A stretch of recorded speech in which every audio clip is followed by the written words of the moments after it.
Baik, selamat siang kepada teman-teman semua. Apa suara saya sudah terdengar?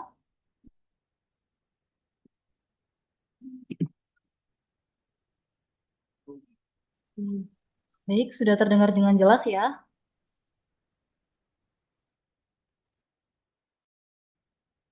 Baik, kalau sudah terdengar dengan jelas, mari kita mulai acara teknik kita pada hari ini. Kalau untuk teman-teman diharapkan tetap kondusif ya. Dimohon untuk yang mungkin belum mematikan audionya boleh dimatikan terlebih dahulu. Nanti ketika ada sesi tanya jawab atau mungkin sharing bersama kita, minta untuk menyalakan mikrofonnya boleh dinyalakan. Saat ini boleh dimatikan terlebih dahulu. Baik, kita mulai acaranya. Baik, Assalamualaikum warahmatullahi wabarakatuh. Shalom, Om Swastiastu, Namo Buddhaya, Salam Kebajikan, Rahayu. Yang kami hormati Bapak Kepala Dinas Kesehatan Kabupaten Malang, yang kami hormati Kepala Puskesmas selaku pimpinan Saka Bakti Usada Kuaran Lawang, yang kami hormati Instruktur Saka Bakti Usada Kuaran Lawang, yang kami hormati Pamong Saka Kuaran Lawang, yang kami hormati Dewan Pengurus Saka Bakti Usada Kuaran Lawang, dan kakak-kakak peserta Duta Kesehatan Indonesia 2026 yang kami banggakan.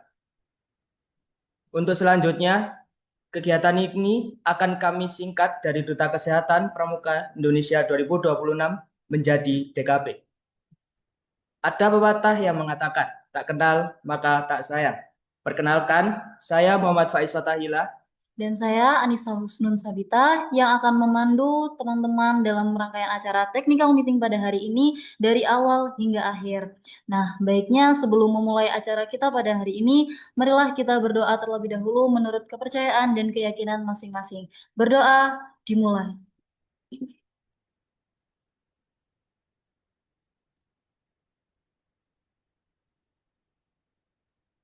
Tiada akhir dalam berdoa.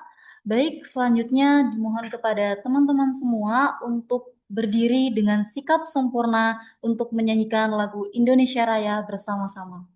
Baik, boleh mungkin agak mundur sedikit, kita berdiri dengan sikap sempurna agar terlihat di kamera.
Baik, dipersilakan untuk duduk kembali.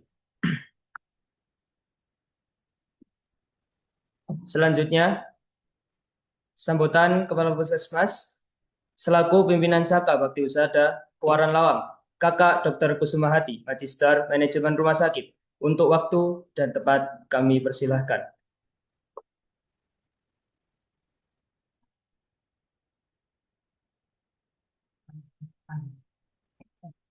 Baik, kepada Ibu Kusumati, Oke, terdengar suara saya adik-adik? baik, terdengar. Oke, Bismillahirrahmanirrahim. Assalamualaikum warahmatullahi wabarakatuh. Selamat siang. Saya ucapkan kepada yang saya sayangi, em, yang saya banggakan, dan juga yang berbahagia pada siang hari ini ada panitia dari Duta SPH, ada dari perwakilan Dinas Kesehatan, ada dari adik-adik SPH, Waran Lawang, dan juga peserta lomba Duta SPH pada siang hari ini. Semoga semuanya semangat ya. Ini kalau dilihat dari wajah-wajahnya ini anak-anak saya semua ini, insya Allah menjadi penerus generasi bangsa yang berkualitas, yang bisa membanggakan orang tua, daerah, dan juga negara gitu ya. Adik-adik semuanya semangat untuk mengikuti technical meeting Duta Kesehatan Pramuka yang telah diadakan oleh Puskesmas Lawang, yang sudah disiapkan oleh Kakak Yustifin dan juga oleh Kakak Rinanti. Semoga sampai keluar nominasi juaranya, adik-adik bisa ikut serta dan juga sama-sama mengikuti lomba ini sampai dengan selesai. Mudah-mudahan tidak hanya sekedar menjadi ajang lomba, tapi juga menjalin kerjasama, menjalin pertemanan, dan adik-adik bisa berbagi pengalaman dengan teman-temannya yang lain yang mungkin belum berkesempatan mengikuti lomba kali ini. Ada Dokter Fahras saya lihat di Zoom yang akan menjadi pemateri pada siang hari ini. Mudah-mudahan kegiatan ini berjalan lancar, adik-adik bisa bermanfaat bagi kita semuanya, dan mudah-mudahan yang menjadi juara bisa menjadi duta sekaligus penyambung lidah tenaga kesehatan yang jumlahnya mungkin terbatas, ataupun bisa menjadi jembatan cita-cita adik-adik semuanya yang ingin menjadi tenaga kesehatan di kemudian hari.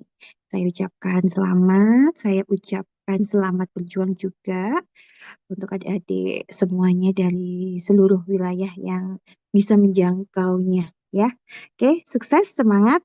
Begitu saja sambutan dari saya. Wabillahi taufik wal hidayah. Wassalamualaikum warahmatullahi wabarakatuh. Waalaikumsalam warahmatullahi wabarakatuh. Baik, terima kasih kepada Ibu Dr. Kusumahati atas sambutan yang telah diberikan. Dan mudah-mudahan bisa menginspirasi kepada teman-teman dan adik-adik semuanya untuk berlomba, berlomba, dan semangat berlomba lagi. Nah, baik.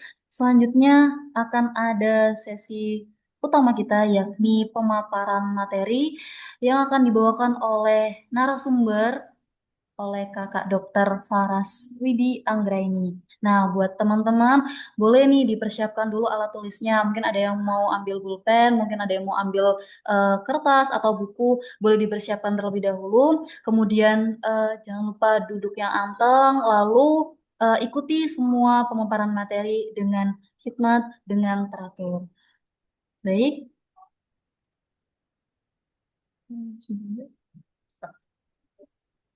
Kepada Kakak Dokter Faraswidi Anggraini, waktu dan tempat kami persilahkan. Baik, terima kasih atas kesempatannya. Assalamualaikum warahmatullahi wabarakatuh. Selamat siang semuanya. Perkenalkan saya Dr. Fahra. Sebelumnya, terima kasih atas kesempatan yang diberikan. Yang saya hormati, Dr. Kusumahati, selaku Kepala Puskesmas Lawang, kemudian kakak-kakak peserta lomba DKP dan kakak peserta seminar mengenal dasar PPGD bersama Saka Bakti Wisata Kuaran Lawang. Oke, mungkin sebelumnya yang sudah diketahui bersama ya dengan teman-teman, yaitu pertolongan pertama gawat darurat atau PPGD ini termasuk di dalam salah satu antara enam lingkup Saka Bakti Husada, yaitu kalau PPGD sendiri dia termasuk di dalam pengendalian penyakit. Nah, kenapa kok penting? Nanti akan kita bahas selanjutnya. Nah, saya harap mungkin nanti teman-teman bisa memperhatikan pemaparan saya, kemudian mencatat mungkin agar nantinya dapat bermanfaat buat teman-teman di kemudian hari. Oke, selanjutnya,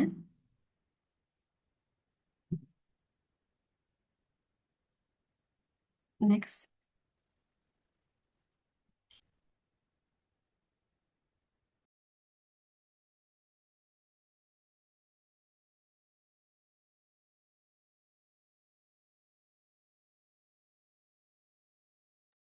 Oke, next.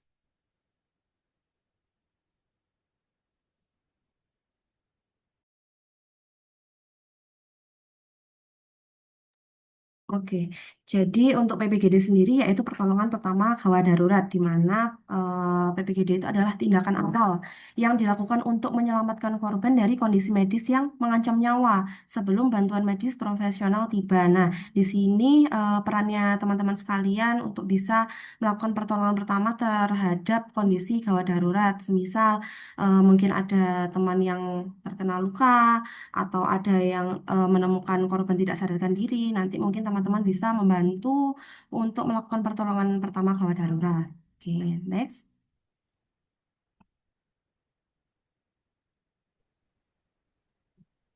Untuk tujuannya sendiri adalah yang pertama mempertahankan korban untuk dapat tetap hidup, kemudian mencegah kondisi penderita semakin memburuk, mengurangi rasa sakit dan ketidaknyamanan, serta meningkatkan peluang kesembuhan. Sehingga penting sekali untuk mengetahui bagaimana tata caranya agar tidak memperparah dari kondisi korban. Gitu. Next,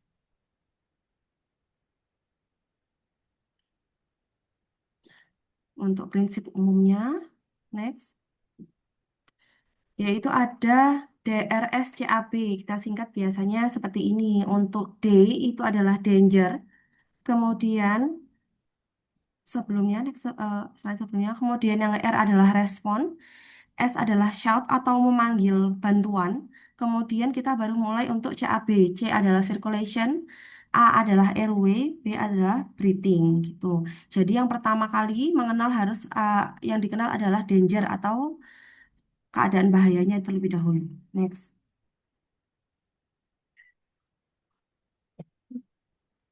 Next. Ya, jadi yang pertama itu kita harus amankan dari bahaya. Yang harus diamankan apa saja? Ada tiga. Ada amankan diri, ada amankan lingkungan, sama amankan korbannya.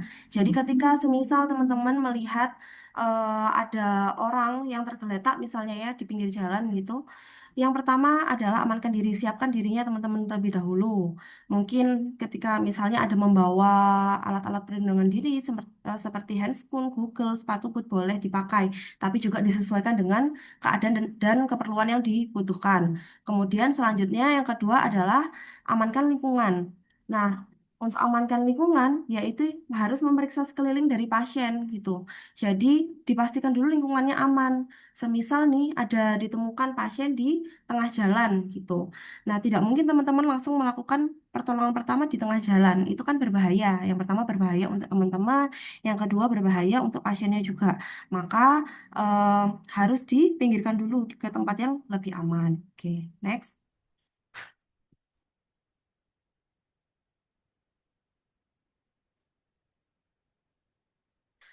Oke, yang ketiga ada amankan korban, di mana itu tadi ya, ketika misalnya korbannya ada di tengah jalan, maka harus diamankan dipindah dulu ke tempat yang lebih aman, misalnya di pinggir jalan. Kemudian cara memindahkannya pun harus dengan tata cara yang benar, sesuai kondisi juga. Semisal teman-teman menemukannya dengan waktu itu lagi sendirian atau misalnya ada teman-teman yang lain, itu nanti berbeda cara memindahkan pasiennya. Next.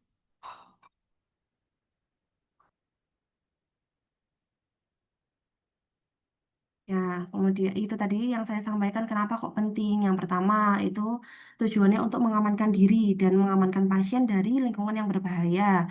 Yang kedua, supaya apa? Supaya mempermudah teman-teman untuk memberikan pertolongan gitu. Yang ketiga, mempermudah akses evakuasi atau penanganan oleh tenaga kesehatan. Oke, selanjutnya.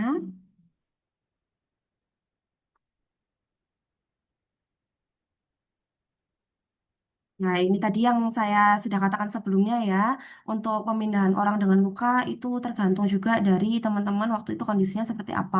Semisal teman-teman menemukannya sendirian, tuh nanti ada tata cara untuk memindahkan pasiennya ke tempat yang lebih aman. Bagaimana caranya? Boleh di next.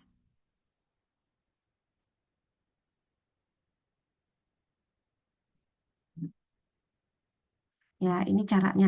Jadi, semisal ada teman-teman menemukan satu orang gitu ya, teman-teman sendirian nih. Nah, gimana caranya? Yang pertama, bisa dengan memapah. Memapah ini bagaimana kondisinya ketika teman-teman menemukan korban itu dalam kondisi masih sadar. Itu bisa dilakukan dengan cara memapah.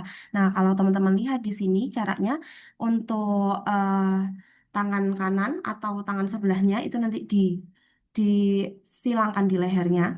Kemudian untuk kaki di bagian sisi yang sama itu ditaruh di atas kaki teman-teman gitu.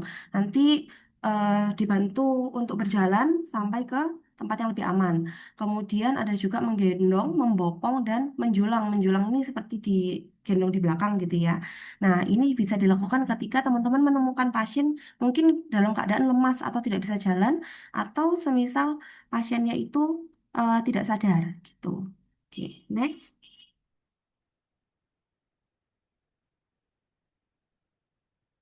Kemudian ini semisal teman-teman menemukannya dengan ada teman yang lainnya, jadi berdua ya, misalnya gitu. Itu bisa yang pertama sama tadi memapah, atau misalnya posisinya berbaring, duduk.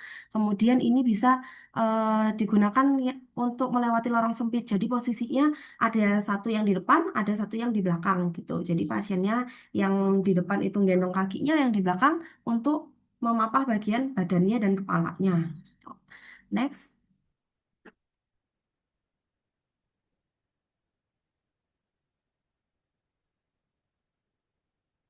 Kemudian ini bila posisinya dengan 3 atau 4 orang. Jadi yang pertama ini untuk gambar yang sebelah kiri, ini untuk mengangkat pasiennya ya posisinya. Jadi biasanya itu pasiennya dimiringkan dulu, posisi tangannya menyilang. Jadi teman misalnya eh, ada satu yang dia memotong di bagian leher dan di bagian punggung. Kemudian orang kedua nanti di bagian punggung sampai ke bokong. Kemudian orang ketiga nanti di bokong sampai ke bagian kaki gitu. Nah, jadi dimiringkan dulu. Dimiringkan dulu kemudian nanti diangkat gitu. Kemudian nanti yang orang di bagian tengah itu dia pindah posisi ke bagian seberangnya di depannya seperti yang ada di gambar kedua. Tujuannya apa? Tujuannya untuk menjaga keseimbangan gitu, menjaga keseimbangan, terus juga untuk mengurangi resiko adanya cedera yang lebih parah gitu. Jadi apa aja yang harus dibopong itu yang di bagian leher terutama, kemudian di bagian tulang belakang gitu ya. Next.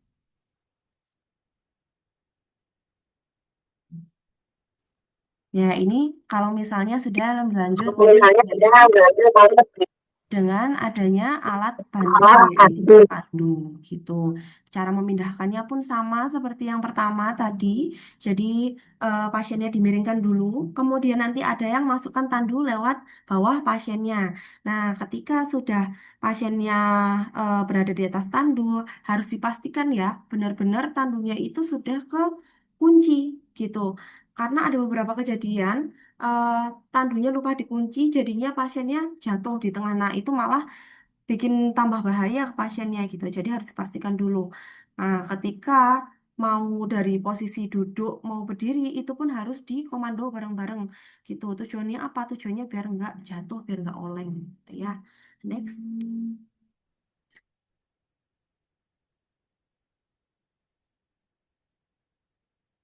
Oke, kemudian tadi setelah D ada R. R-nya adalah response. Respon itu untuk menilai apa? Untuk menilai kesadaran korban. Jadi yang dinilai itu ada namanya AVPU, AVPU. A itu alert, yaitu sadar penuh. V itu verbal, itu pasiennya bangun ketika kita panggil. Kemudian P itu pasiennya bangun ketika atau merespon ketika ada rangsang nyeri. Kemudian A ada unresponsif atau tidak respon. Jadi dia sudah kita panggil, sudah kita rangsang nyeri tapi tidak ada respon, maka dia termasuk di dalam unresponsif gitu. Bagaimana caranya? Jadi waktu teman-teman sudah memindahkan pasiennya nih di tempat yang aman, langsung dicek responsnya. Misalnya dipanggil. Pak, atau Bu, gitu ya, sambil ditepuk di bagian dadanya boleh gitu. Nah, itu ketika pasiennya melek saat dipanggil, berarti dia ada di bagian V, di verbal. Nah, semisal kok dipanggil kok dia nggak respon ya, gitu.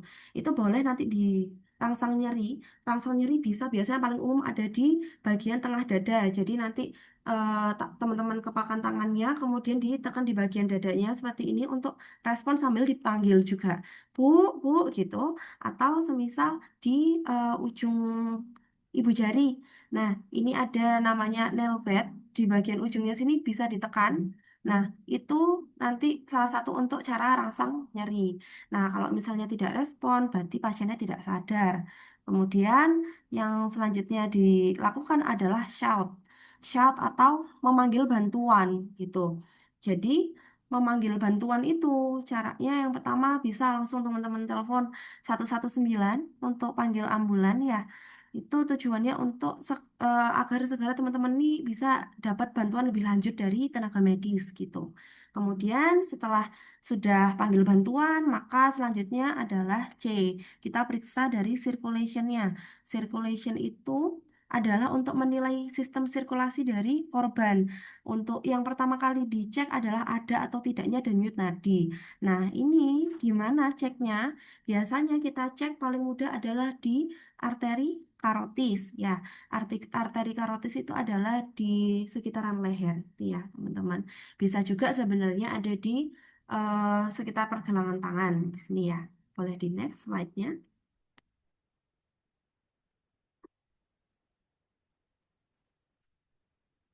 Ya, ini tadi yang saya sampaikan ya, di arteri karotis itu yang paling teraba biasanya, itu yang paling gampang dicari dibandingkan dengan arteri radialis atau yang di sekitar pergelangan tangan gitu.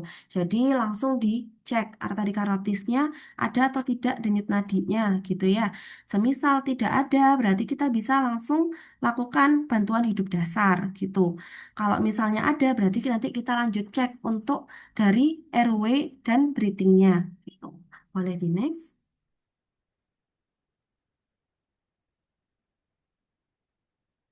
Ya, ini tadi ya. Kalau misalnya tidak ada nadi, maka kita bisa lakukan bantuan hidup dasar. Apa itu bantuan hidup dasar? Yaitu RJP. Mungkin teman-teman tahu RJP itu pompa jantung ya.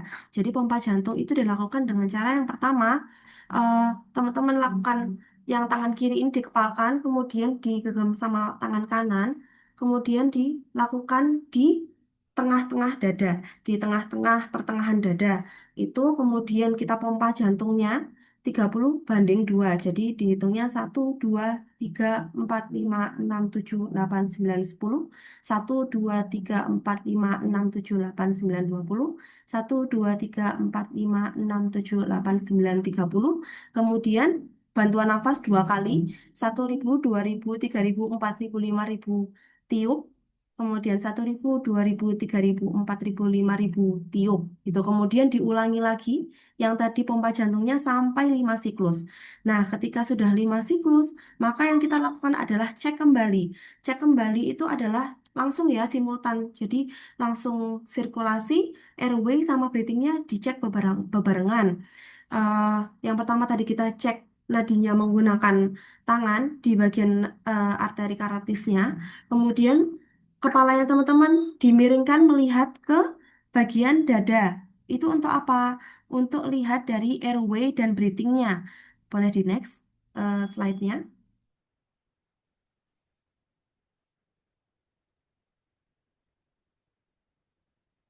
Ya, ini tadi. Jadi dimiringkan ke bagian dada, itu gunanya untuk apa? Yang pertama, yang telinga untuk mendengarkan ada tidaknya suara hembusan nafas dari mulut pasien. Tuh. Yang kedua, melihat melihat di bagian dadanya, ada nggak sih pergerakan dari dinding dadanya sekaligus merasakan itu ya dari nafasnya tadi seperti itu. Nah, kalau misalnya nadinya masih belum ada, tapi airway dan breathingnya bagus, maka bisa dilakukan lagi RJP gitu ya. Tapi biasanya kalau misalnya sirkulasinya atau nadinya nggak ada, airway dan breathingnya juga tidak ada gitu. Jadi tetap dilanjutkan RJP seperti yang tadi 30 dibandingkan 2. Nah, semisal nadinya ada, tapi kok dari nafasnya kok nggak kedengar ya gitu. Kok nggak kedengar ada suara nafas gitu, berarti harus dievaluasi lagi dari airway dan breathingnya apa yang salah gitu ya. Yang next, boleh di next.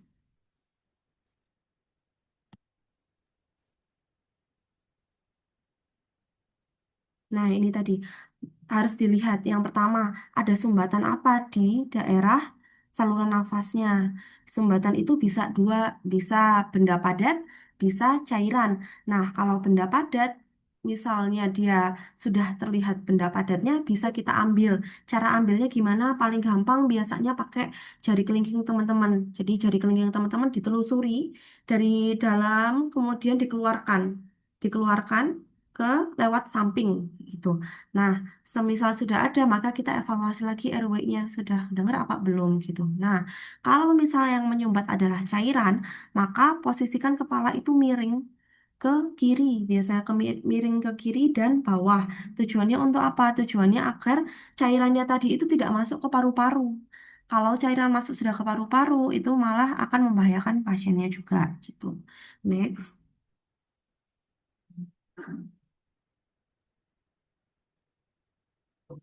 Ya, ini tadi. Kemudian, setelah dilakukan itu, maka kita bisa lakukan healthy chin lift atau jaw thrust. Kapan kita harus melakukan healthy chin lift, kapan kita harus jaw thrust, itu yang pertama adalah dinilai. Ada nggak curiga dari patah tulang leher, semisal pasiennya dia kecelakaan, kecelakaan terus nggak pakai helm gitu ya, nggak pakai helm, terus dia nggak sadar nih. Nah, itu masih ada kemungkinan kalau pasiennya patah tulang leher atau misalnya pasiennya jatuh dari pohon atau jatuh dari ketinggian. Nah, itu kan ada curiga patah tulang leher. Maka bisa pilihannya yang dilakukan adalah jaw thrust. Nah, cuma yang paling sering dilakukan itu adalah healthy chin lift. Healthy chin lift itu berarti kepalanya, dahinya itu dinaikkan, kemudian sekaligus menaikkan dan membuka dari dagunya. Tujuannya untuk membuka airway atau saluran pernafasannya. Gitu. Kemudian next.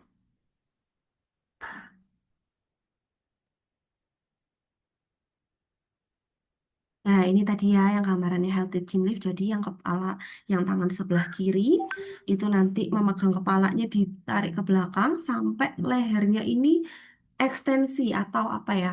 Dia ketekuk kayak posisi misalnya teman-teman lagi pakai bantal gitu. Nah, terus yang tangan kanan itu ngangkat dagunya sambil dibuka gitu. Kemudian selanjutnya next.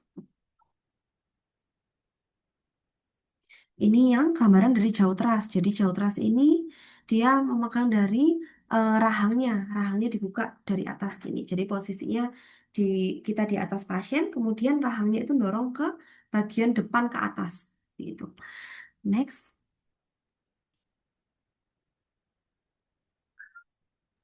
Nah, ini kalau semisal dia RW-nya masih sudah baik ya, jalan nafasnya sudah terbuka, maka bisa diberikan bantuan nafas. Cuma saat ini itu untuk bantuan nafas secara langsung atau mouth to mouth, maksudnya mulut ke mulut itu sudah tidak direkomendasikan gitu. Jadi lebih baiknya pakai alat. Biasanya alatnya ada namanya kita ambu bag. Cuma kalau misalnya dalam situasi darurat biasanya kan tidak membawa ambu bag gitu ya. Nah, ini untuk bantuan nafas ini bisa diberikan setiap 6 detik. Cara hitungnya seperti tadi yang sudah saya praktekkan ya. Itu 1.000, 2.000, 3.000, 4.000, 5.000 tiup. Tiup itu maksudnya beri bantuan nafas.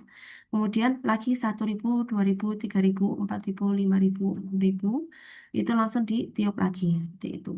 Kemudian indikatornya apa ketika bantuan nafasnya teman-teman itu berhasil atau enggak, itu dilihat dari pengembangan dadanya, bagus atau tidak. Kemudian selanjutnya kita masuk ke materi PPGD yang pertama yaitu penanganan luka. Oke, penanganan luka next. Nah, jadi penanganan luka yang pertama luka itu apa sih? Luka itu adalah keadaan terputusnya hubungan jaringan suatu. eh, hubungan jaringan tubuh satu dengan jaringan tubuh yang lain akibat adanya trauma. Trauma ini macam-macam. Jadi ada mungkin karena benda tumpul, ada karena benda tajam, biasanya seperti itu. Nah, prinsipnya apa? Prinsipnya ketika ada luka, itu kalau bisa jangan dicuci luka dengan air yang tidak steril, kemudian jangan disentuh dengan tangan yang kotor. Tujuannya apa? Tujuannya adalah tidak memperparah dari kondisi luka atau menyebabkan infeksi, gitu ya. Kemudian next.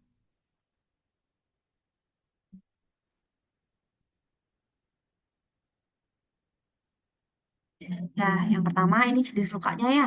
Yang pertama ada luka iris. Nah, luka iris ini biasanya disebabkan sama benda tajam. Benda tajam itu bisa apa? Bisa pisau gitu ya, atau bisa jarum mungkin gitu, tergores gitu ya, gitu. Nah, tandanya apa? Biasanya tepi lukanya itu tajam atau rapih gitu. Tepi lukanya rapih, ujungnya tajam. Nah, itu kemungkinan biasanya disebabkan karena benda tajam. Caranya bagaimana? Langkah pertolongannya adalah yang pertama, hentikan perdarahan. Hentikan perdarahan ini bisa apa? Bisa dengan bebat tekan. Bebat tekan atau balut tekan. Bebat tekan itu dilakukan dengan eh, kasa, kasa steril atau kapas boleh. Tapi biasanya lebih dianjurkan kasa. Itu teman-teman tekan di daerah lukanya. Ditekan tujuannya apa? Tujuannya untuk membantu dari pembekuan darahnya gitu. Kemudian bisa juga selanjutnya adalah dibersihkan dengan betadin. Boleh dengan betadin, boleh dengan cairan infus yang steril gitu ya. Kemudian bisa dibersihkan dulu. Semisal lukanya kotor nih, boleh dibersihkan. Dibersihkan sampai dengan bersih. Kemudian teman-teman bisa kasih antibiotik atau analgetik. Analgetik ini maksudnya anti nyeri ya, obat anti nyeri. Kemudian setelah itu boleh dibawa ke dokter atau dievakuasi. Oke, next. Kemudian ini ada luka memar. Nah, luka memar ini biasanya lebih sering disebabkan karena benda tumpul gitu ya. Misalnya kejatuhan ranting gitu ya, atau jatuh terus terbentur gitu misalnya. Nah, tandanya apa? Biasanya warnanya itu ya kemerahan, atau biasanya teman-teman lihat itu warnanya agak lebih hitam kayak gitu ya. Ada juga yang warnanya kuning gitu ya. Nah, itu kalau misalnya teman-teman lihat seperti itu mungkin bisa cukup dibersihkan aja dan diberikan obat-obatan anti nyeri gitu. Bisa juga dibantu dengan kompres biasanya. Kompresnya kompres dingin biasanya. Oke, next.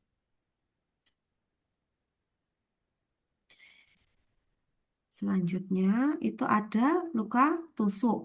Nah, luka tusuk ini biasanya karakteristiknya adalah dia lukanya di luar itu kecil, tapi ternyata dia dalam. Nah, penyebabnya apa? Biasanya ya benda-benda tajam gitu ya. Entah pisau atau misalnya mungkin kalau anak-anak pramuka biasanya sering kayak di hutan atau gimana gitu ya. Itu ketusuk ranting atau tertusuk sama pohon-pohonan gitu ya. Nah, itu nanti yang pertama adalah harus nilai dulu itu ada perdarahan apa enggak. Semisal ada perdarahan, maka yang bisa dilakukan adalah bebat tekan. Seperti yang tadi sudah saya sampaikan, itu bisa menggunakan kasa, kasa bersih, itu bisa ditekan di daerah lukanya untuk membantu menghentikan perdarahan.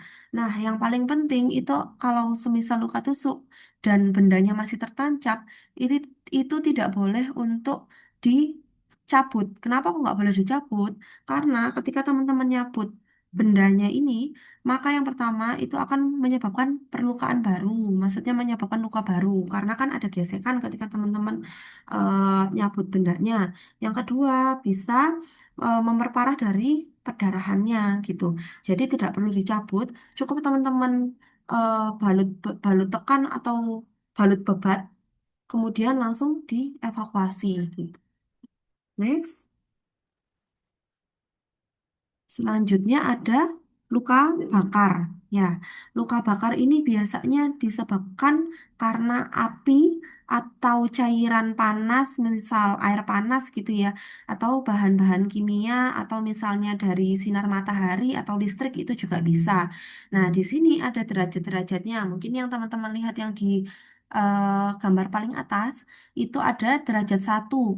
Derajat satu itu biasanya disebabkan sama matahari. Biasanya paling sering itu ya mungkin panas-panasan terus terik matahari itu jadinya si bagian tubuhnya itu terbakar gitu. Atau biasanya lebih dikenal dengan sunburn gitu ya. Nah, kemudian untuk yang derajat 2 ini biasanya sudah mulai ditandai dengan adanya gelembung atau melepuh gitu ya. Nah, biasanya kalau gini misalnya teman-teman mungkin pernah lihat ada teman yang kesiram air panas gitu terus ada lepuh. Nah, itu termasuknya dari derajat 2. Kemudian ada derajat 3. Derajat 3 ini yang sudah lebih parah lagi. Jadi dia biasanya sudah kelihatan bagian dalam tubuhnya gitu, bagian ototnya. Terus dia biasanya sudah nggak nyeri gitu ya. Oke. Nah, gimana sih cara untuk menanganinya? Yang pertama kali itu bisa disiram dengan air mengalir. Ya, jadi semisal teman-teman sendiri atau mungkin temennya ada yang kena air panas gitu misalnya. Biasanya apa? Biasanya paling sering kan dikasih kayak odol gitu ya. Nah, itu tidak perlu sebenarnya. Jadi cukup disiram dengan air mengalir minimal biasanya 20 menit gitu. Disiram saja kemudian dibersihkan lukanya. Misalnya lukanya kotor, boleh dibersihkan gitu. Kalau misalnya lukanya ada melentingnya, itu sebenarnya tidak perlu untuk digeser atau dibuka lentingannya gitu ya. Karena kalau misalnya dibuka, takutnya teman-teman kondisinya lagi nggak bersih, apa alat yang untuk membukanya itu malah jadinya infeksi. Nah, tapi kalau misalnya memang sudah ada luka yang terbuka, bisa ditutup sementara, kemudian bisa dibalut gitu. Nah, kemudian langsung teman-teman bawa ke eh, sarana kesehatan terdekat gitu ya.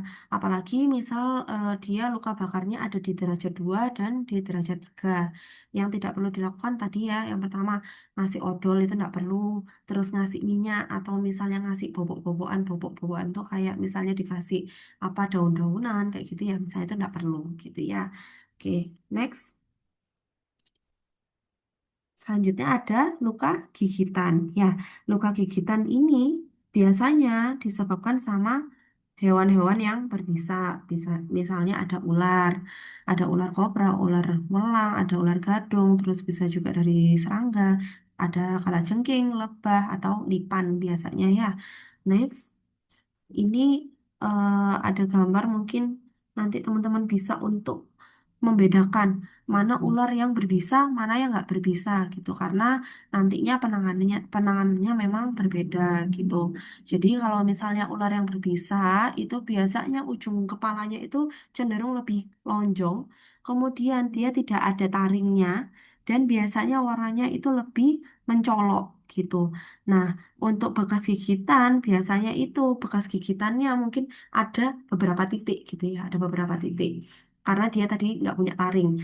Nah, berbeda dengan ular berbisa. Kalau ular berbisa, itu biasanya ularnya itu bentuknya lebih segitiga kepalanya. Kemudian dia punya taring, biasanya punya taring sehingga bekas gigitannya biasanya ada 2 titik.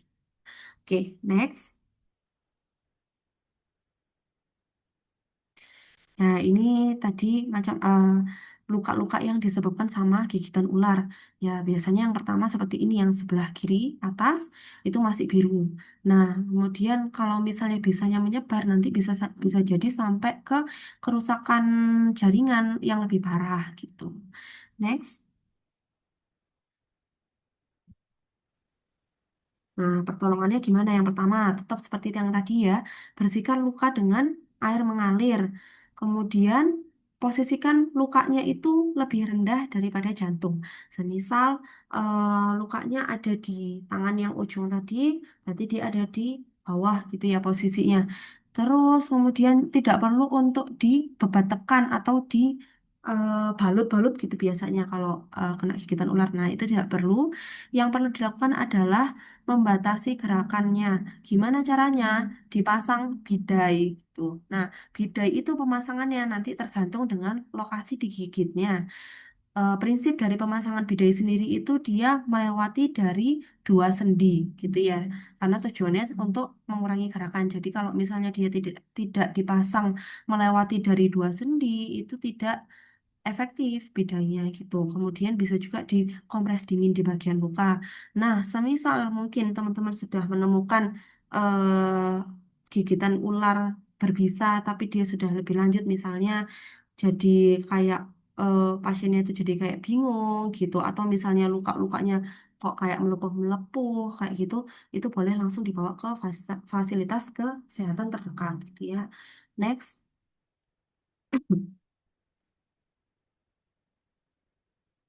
Nah, ini tadi sama caranya kalau misalnya dia berbisa, boleh dibersihkan dengan air. Terus kalau misalnya masih ada ngengatnya, misalnya kayak lebah itu kan ada sumutnya, kadang mungkin masih nempel, itu boleh dibersihkan. Kemudian juga boleh dikompres dengan air dingin untuk apa? Untuk mengurangi dari radangnya. Bisa juga dikasih lotion kalamin. Lotion kalamin ini misalnya bedak dingin itu boleh untuk mengurangi gatalnya aja gitu. Next. Kemudian selanjutnya, semisal teman-teman ada teman-teman yang mimisan gitu ya. Nah, mimisan sendiri ini biasanya disebabkan karena adanya pembuluh darah yang pecah di bagian hidung. Penyebabnya apa? Penyebabnya bisa jadi aktivitas fisik yang berlebih, misalnya mungkin kecapean gitu ya, atau benturan. Benturan misalnya ketatap ketatap pohon atau ketatap apa itu bisa, atau misalnya perubahan cuaca yang ekstrim, misalnya waktu terlalu panas atau terlalu dingin itu juga bisa menyebabkan pecahnya dari pembuluh darah yang ada di hidung gitu. Nah, terus bagaimana caranya kalau misalnya ada yang mimisan? Yang pertama itu posisikan pasien pada sniffing position. Sniffing position itu menunduk gitu. Jadi posisinya menunduk sambil ditekan di bagian hidungnya gitu. Tujuannya apa? Tujuannya untuk menghentikan dari perdarahan dan agar darahnya itu tidak tertelan gitu. Kebanyakan biasanya kesalahan dari penanganan pertama itu ketika ada mimisan biasanya pasiennya disuruh ndangak gitu ya, disuruh untuk apa namanya ndangak kemudian ditekan. Nah, itu sebenarnya tidak direkomendasikan karena nanti darahnya takutnya akan tertelan gitu. Kemudian bisa ambil kasa atau tisu yang digulung, kemudian dimasukkan ke lubang hidung yang dia mengeluarkan darah untuk apa? Untuk eh, menghentikan perdarahan. Jadi konsepnya sama sebenarnya seperti yang bebat tekan. Biasanya sekitar 5 sampai 10 menit. Nah, kalau semisal 5 atau 10 menit itu darahnya tidak berhenti, maka teman-teman bisa langsung bawa ke fasilitas kesehatan terdekat. Oke. Next. Selanjutnya, apabila ada kasus tersedak. Nah, tersedak ini itu biasanya disebabkan karena adanya benda asing yang masuk ke saluran pernafasan gitu ya. Nah, ketika benda asing itu masuk ke saluran pernafasan, yang bahayanya adalah dia menutup dari jalan nafas. Ketika jalan nafasnya tertutup, maka oksigen itu tidak bisa masuk ke dalam tubuh. Biasanya ditandai sama apa? Ditandai dengan pasiennya biasanya memegangi bagian lehernya gitu ya, rasa kayak sulit bernafas gitu biasanya. Kemudian cara yang bisa kita lakukan itu ada dua. Yang pertama itu dengan apa namanya, Heimlich maneuver. Heimlich maneuver. Jadi Heimlich maneuver itu caranya adalah memposisikan tangannya teman-teman itu dengan yang sebelah kiri dengan posisi menggenggam, kemudian yang kanan itu di bagian depannya diposisikan di ulu hati pasien atau di bawah tulang yang tengah ini, tulang dada bagian tengah, itu ditaruh di situ kemudian ditekan. Jadi pasiennya ada di bagian depannya teman-teman, seperti posisi meluk gitu ya. Terus kemudian yang tangan sebelah kiri ditaruh di bagian ulu hati, tangan sebelah kanan ya ditaruh di bagian depannya, kemudian ditekan. Ditekan ke bagian dalam dan ke arah atas. Tujuannya apa? Tujuannya untuk mengeluarkan benda asingnya. Dilakukannya sampai kapan? Dilakukannya sampai kapan? Itu sampai benda asingnya keluar gitu ya. Kemudian bisa juga dilakukan dengan cara kedua, yaitu biasanya dengan cara mendorong bagian punggungnya. Nah, ini biasanya lebih cenderung sering dilakukan di pasien anak-anak gitu ya. Nah, caranya sama. Jadi pasiennya itu biasanya diposisikan telungkup, kemudian didorong bagian punggungnya gini. Didorong bagian punggungnya ke bagian dalam dan atas juga sama gitu. Tujuannya untuk mengeluarkan benda asing. Tandanya apa? Biasanya kalau misalnya benda asingnya keluar ya kita harus lihat di bagian mulutnya gitu ya. Entah dia bisa keluar sendiri atau misalnya dia sudah di bagian mulut tapi nggak bisa keluar, kita bisa ambil menggunakan jari kelingking seperti yang tadi yang pertama yang sudah saya sampaikan. Jadi jari kelingking itu masuk dari pinggir, ditelusuri ke dalam sampai bendanya keluar lewat pinggir mulut juga gitu. Oke, next. Kemudian ada misalnya keseleo gitu ya, keseleo biasanya ini tuh karena ada cedera di bagian ototnya gitu. Misalnya mungkin disebabkan karena overuse dari kaki, misalnya teman-teman jalan jauh gitu terus tiba-tiba keseleo atau misalnya ada jalanan yang nggak rata terus kakinya keseleo gitu ya. Nah, itu bagaimana cara pertamanya, cara-cara yang bisa dilakukan itu biasanya kita singkat dengan singkatan RISE.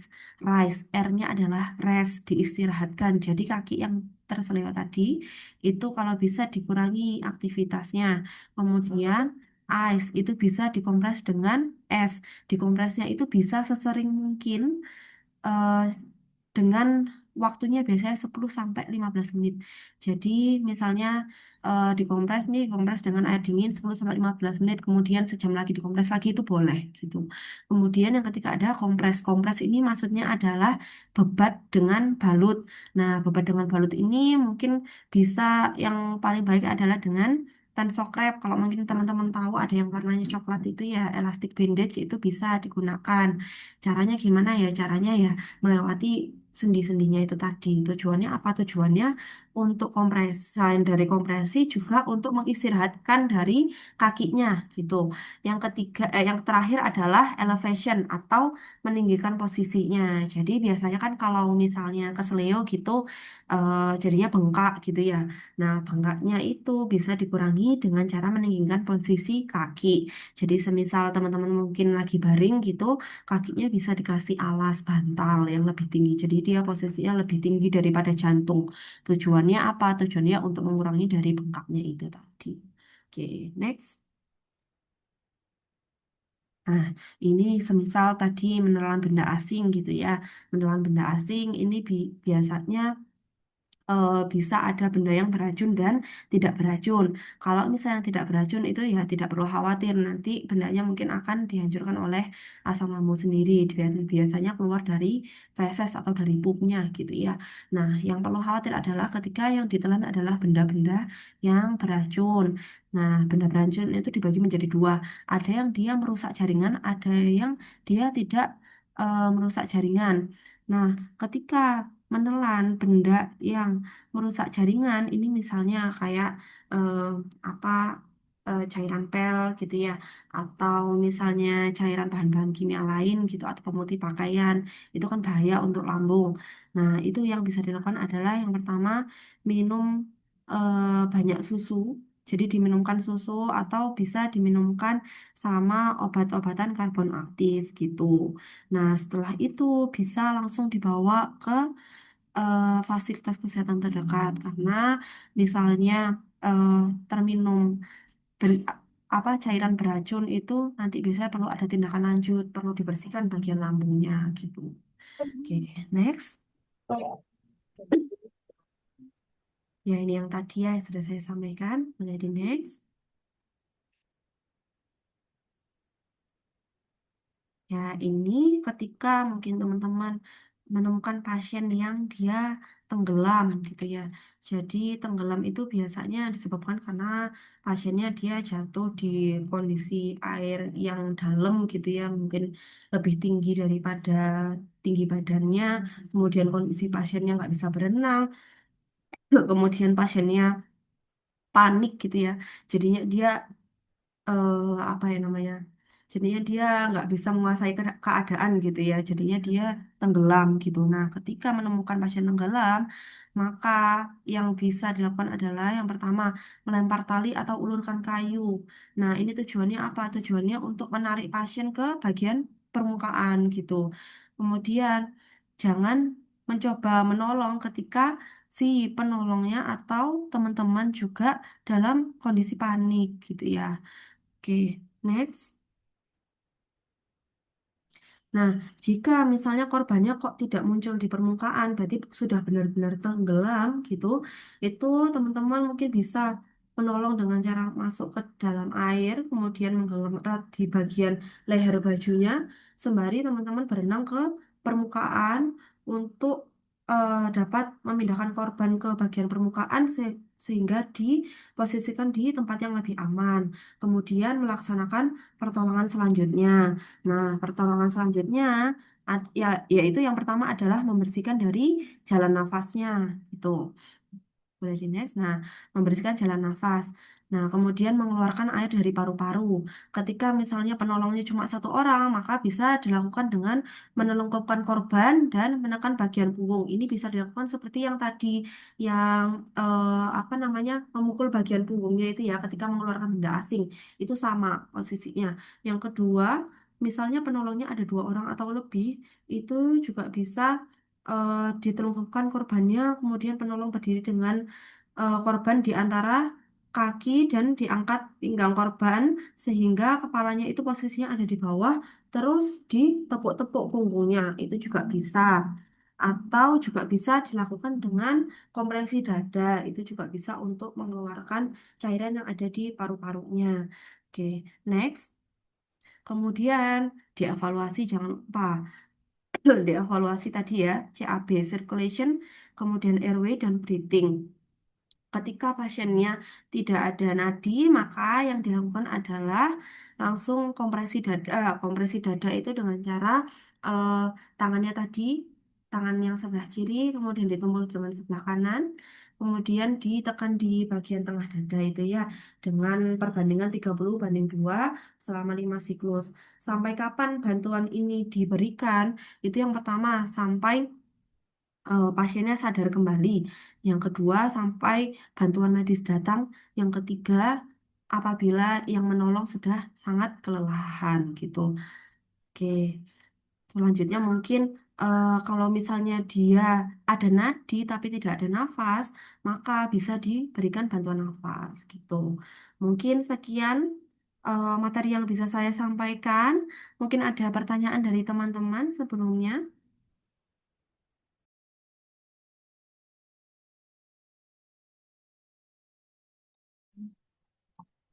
Baik, untuk teman-teman yang bagi peserta Duta Kesehatan, apakah ada yang perlu ditanyakan?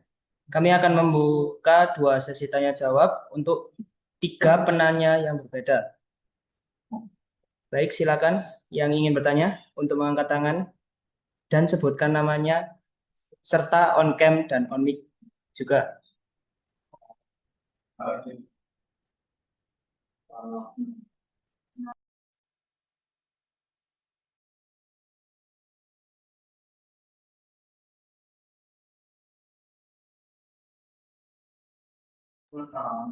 Silakan Kak Nilam Oktamulia.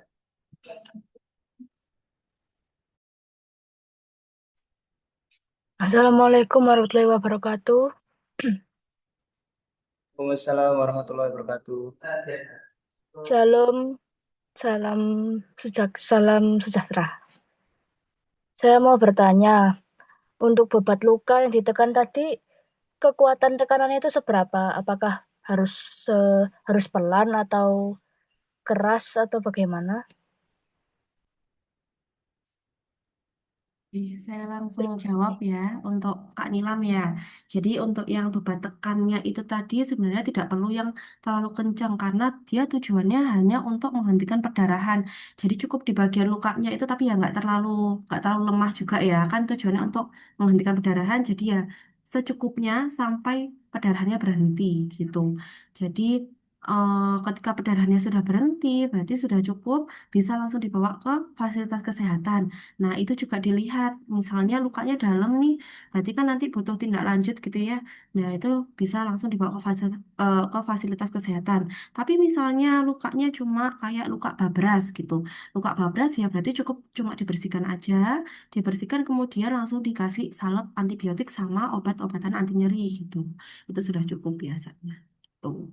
Mungkin ada yang kurang jelas? Sudah cukup. Terima kasih banyak.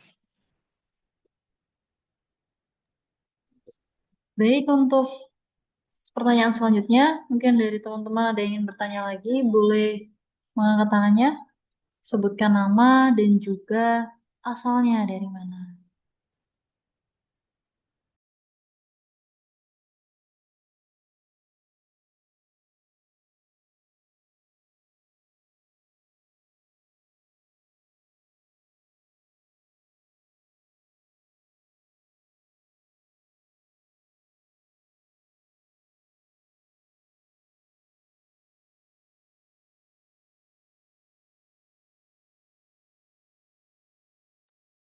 Oke, buat yang mungkin mau bertanya lewat kolom komentar juga dipersilahkan, boleh diketikkan. Nanti kita dari moderator akan membantu untuk membacakan pertanyaannya. Baik, apa ada yang ingin bertanya, teman-teman?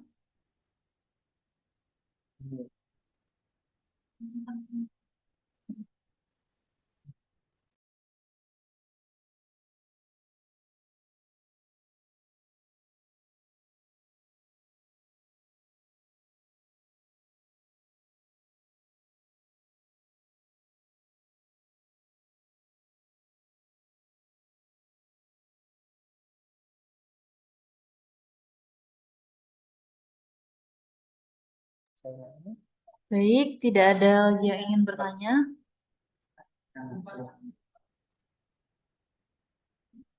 Baik, jika dari teman-teman tidak ada yang ingin ditanyakan lagi, kita akan lanjut ke sesi selanjutnya. Baik, kami ucapkan terima kasih banyak kepada Kakak Dr. Fahraswidi atas materi yang telah diberikan dan disampaikan kepada teman-teman semua. Banyak ilmu yang telah disampaikan.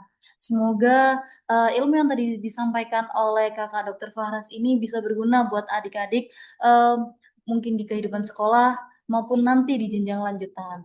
Nah, baik. Boleh dong kita kasih applause-nya buat Kakak Dr. Faraswidi. Terima kasih.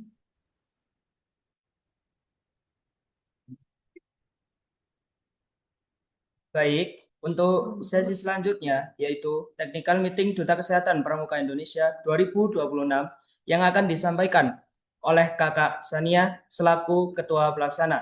Untuk waktu dan tempat kami persilahkan.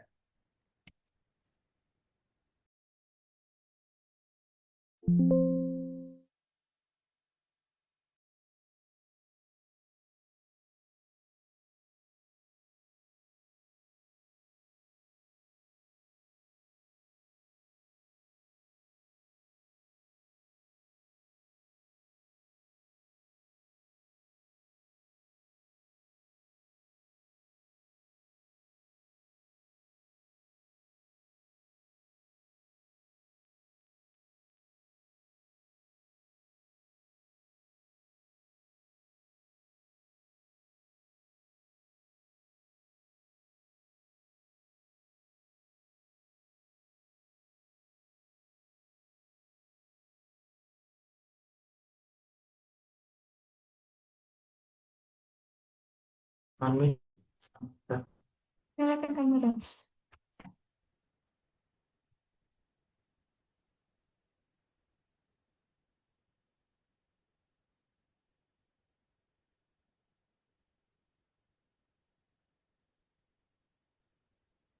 Sebelumnya, apakah sudah terdengar suara saya?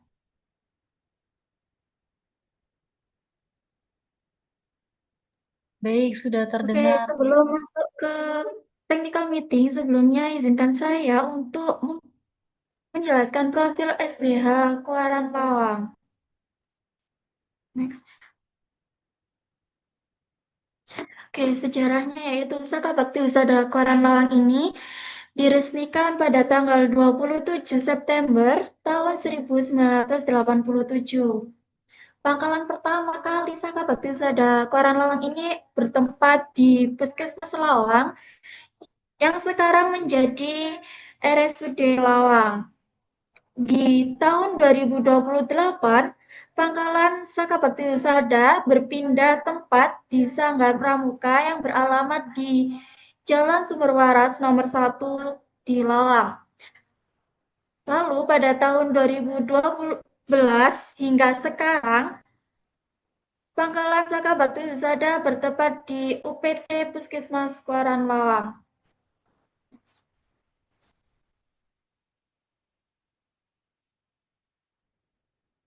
Nah, ini adalah prestasi-prestasi Saka Bakti Husada Kuaran Lawang. Yang pertama ada di tingkat nasional. Pertama yaitu adalah Lomba Lagu Edukasi Kesehatan dalam peringatan HUT SPH ke-39 tahun 2024 yang diselenggarakan oleh Kementerian Kesehatan Republik Indonesia. Lalu yang kedua ada perwakilan peran Saka Nasional di Gorontalo pada tahun 2025 kemarin. Selanjutnya yaitu di tingkat daerah. Yang pertama yaitu meraih juara 3 putra-putri Pangkalan berprestasi tingkat Jawa Timur pada tahun 2004. Lalu yang kedua yaitu meraih juara harapan 3 implementasi Krida tingkat Jawa Timur tahun 2014. Lalu yang ketiga yaitu terpilihnya satu anggota Saka Bakti Husada Kuaran Lawang untuk mewakili Kabupaten Malang dalam kegiatan Pertinas pada tahun 2016. Selanjutnya yaitu di tingkat cabang. Yang pertama yaitu meraih juara 2 PKSM di tingkat Kabupaten Malang pada tahun 2012. Selanjutnya yaitu meraih juara 3 Pertida Kabupaten Malang pada tahun 2013. Yang ketiga yaitu meraih juara 1 putra dan juara 1 putri seleksi Pertida tahun 2018. Yang keempat yaitu juara 1 putri Duta Kehumasan Kuartir Cabang Gerakan Pramuka Kabupaten Malang pada tahun 2024.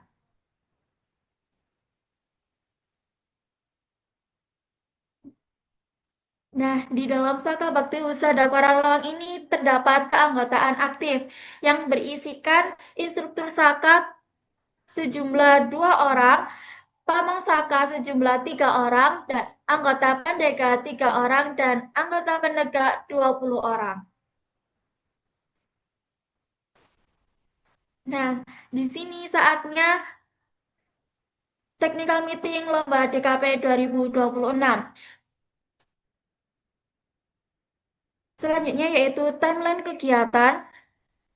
Pada pendaftaran dibuka pada tanggal 3 Februari hingga 7 Maret 2026. Di sini ada sedikit perubahan untuk di tanggal pendaftaran. Jadi untuk pembukaan pendaftaran diperpanjang hingga 7 Maret tahun 2026. Selanjutnya yaitu pengumpulan video. Pengumpulan video di tanggal 28 Maret hingga 2 April tahun 2026. Selanjutnya yaitu pengumuman semifinalis ini di tanggal 4 April 2026. Selanjutnya yaitu di babak final pada tanggal 11 April 2026 dan yang terakhir pengumuman juara di tanggal 13 April 2026. Selanjutnya yaitu ada ketentuan peserta. Yang pertama yaitu setiap pangkalan mengirimkan peserta minimal 1 tim dan maksimal 4 tim. Selanjutnya yaitu 1 tim terdiri dari 5 peserta dengan satuan terpisah. Dan selanjutnya peserta merupakan anggota pramuka aktif dan atau anggota PMR aktif dengan melampirkan surat keterangan aktif dari gugus depan masing-masing.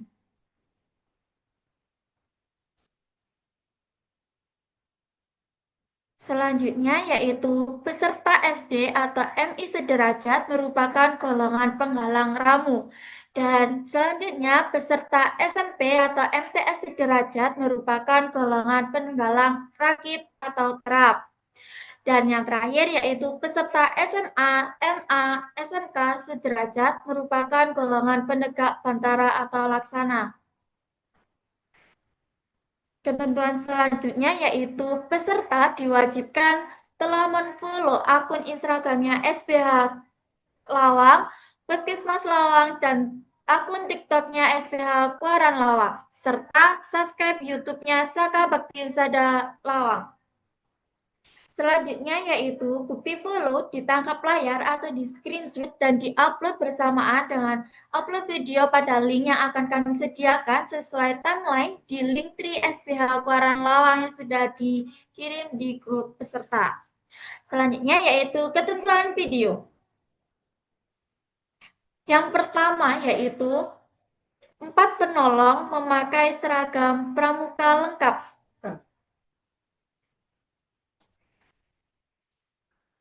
Yang selanjutnya yaitu 1 korban memakai seragam olahraga atau seragam lapangan. Yang selanjutnya yaitu diperbolehkan menggunakan topi lapangan. Selanjutnya, sarana dan prasarana disiapkan sebelum rekaman dimulai, seperti tandu, P3K, bidai, dan mitela. Untuk tandu, diutamakan dari tongkat pramuka, tidak diperbolehkan untuk tandu yang sudah jadi. Jadi, untuk tandunya itu diwajibkan menggunakan tongkat pramuka. Lalu selanjutnya yaitu durasi rekaman maksimal 5 menit. 5 menit ini mencakup dari awal video hingga akhir video. Pastikan audio dan visual jelas dan mudah dipahami, baik maksud dan tujuan sesuai dengan kreativitas tim.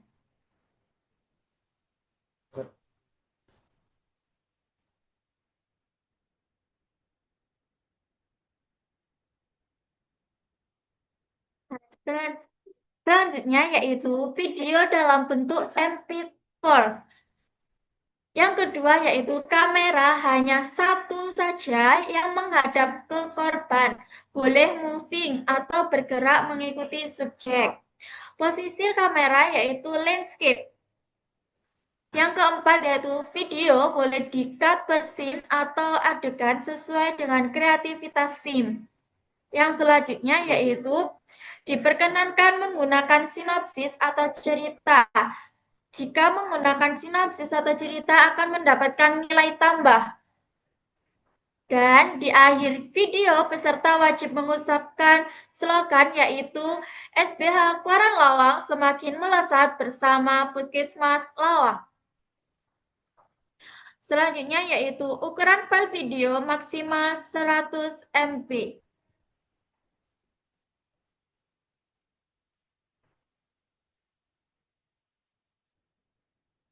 Nah, selanjutnya ini ada soal-soal lomba DKP Indonesia tahun 2026 sesuai dengan tingkatannya masing-masing. Nah, sebelum masuk ke penjelasan soal, akan saya jelaskan terlebih dahulu untuk pertanyaan atau untuk soal ini itu kami kerucutkan menjadi satu soal untuk memudahkan peserta dalam fokus di soal berikut. Untuk yang di Juknis kemarin terdapat 2 soal itu hanya rencana untuk berlatih di gugus depannya masing-masing. Dan soal ini sudah diputuskan oleh Dewan Juri dan memudahkan Dewan Juri untuk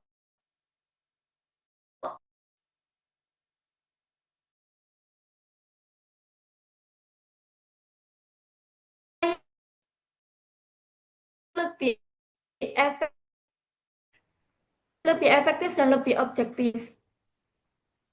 Tingkat SD yaitu Mimisan dan orang siswa kelas 4 sedang berlatih gerakan salto di depan teman-temannya. Karena terlalu bersemangat, ia melompat tinggi dan mendarat dengan kepala sedikit miring ke kiri, sehingga hanya terbentuk bahu teman dan pergelangan tangan kiri yang menahan beban ringai, kesakitan, serta darah segar mengalir dari hidungnya. Selanjutnya yaitu soal penggalang SMP. Kesleo saat berlari. Pada saat memperingati hari kemerdekaan di lapangan sekolah, Andi dari kelas 8 ikut lomba lari estafet antar kelas. Saat melewati garis finish, kakinya tersandung batu. Andi jatuh meringis kesakitan karena pergelangan kaki dan tangan kanan Andi tidak bisa digerakkan, sehingga ia tidak bisa berdiri dan kakinya bengkak. Selanjutnya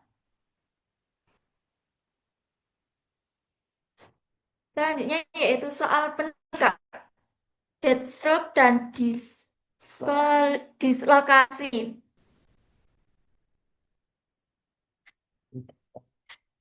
Hari itu, sekolah mengadakan latihan gabungan pramuka dan paskibra untuk persiapan upacara besar di lapangan terbuka, tepat di bawah terik matahari siang. Udara terasa sangat panas, namun jadwal latihan tetap berjalan. Salah satu anggota paskibra terlihat tampak kelelahan sejak awal karena semalam ia begadang. Selama latihan baris berbaris, ia merasa pusing, mual, dan pandangan mulai kabur. Namun, ia tetap memaksakan diri mengikuti latihan tersebut.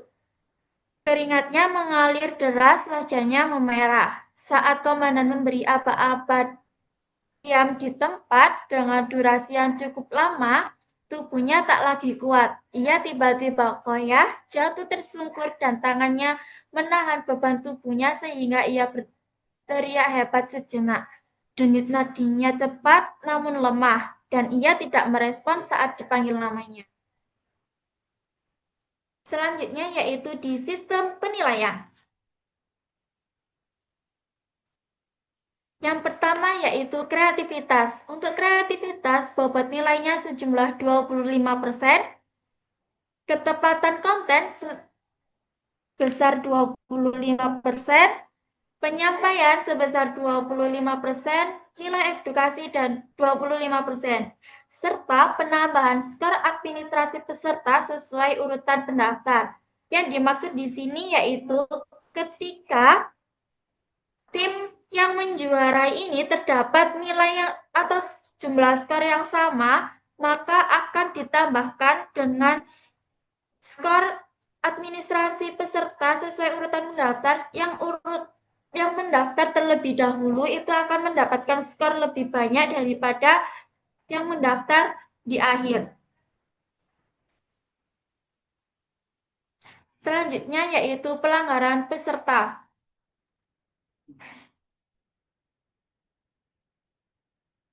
Yang pertama yaitu seragam tidak sesuai ketentuan, yaitu akan di minus 20% per anggota.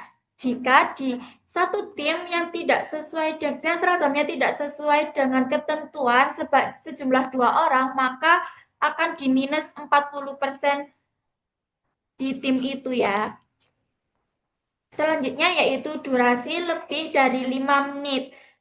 Jika durasinya lebih dari 5 menit akan dihitung minus 1 poin per 1 detik. Misal video yang dikirimkan durasinya 5 menit 16 detik, maka minus poinnya 16 poin.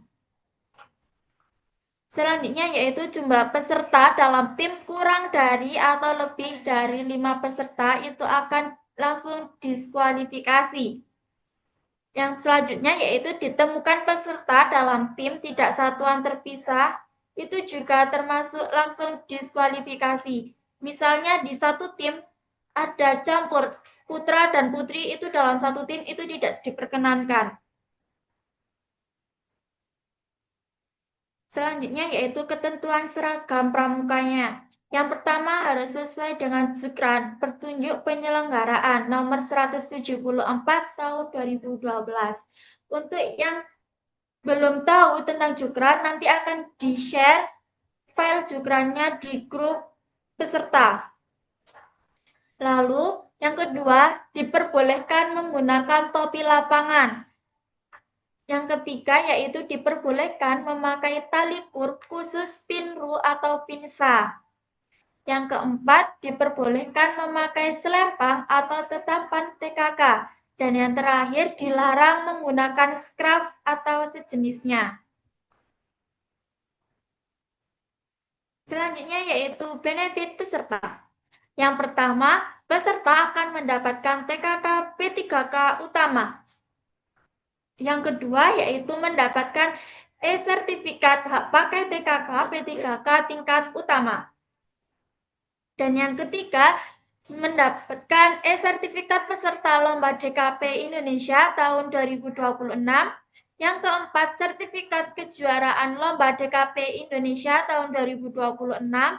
Yang kelima, trofi juara 1, 2, 3, harapan 1, 2, 3 setiap tingkatannya. Yang terakhir yaitu uang pembinaan bagi juara 1, 2, dan 3 di setiap tingkatan.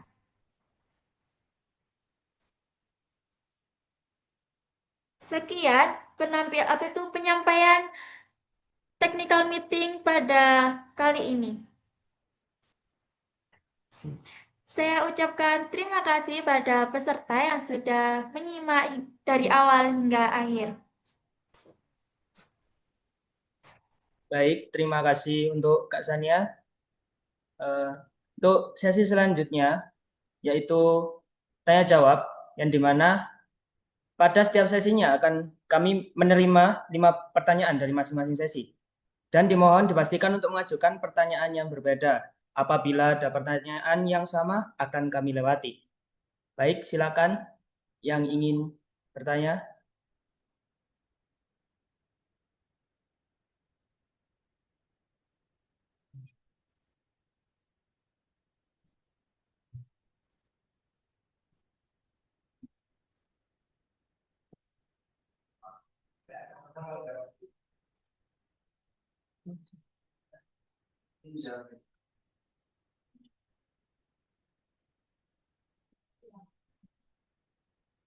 Itu ya.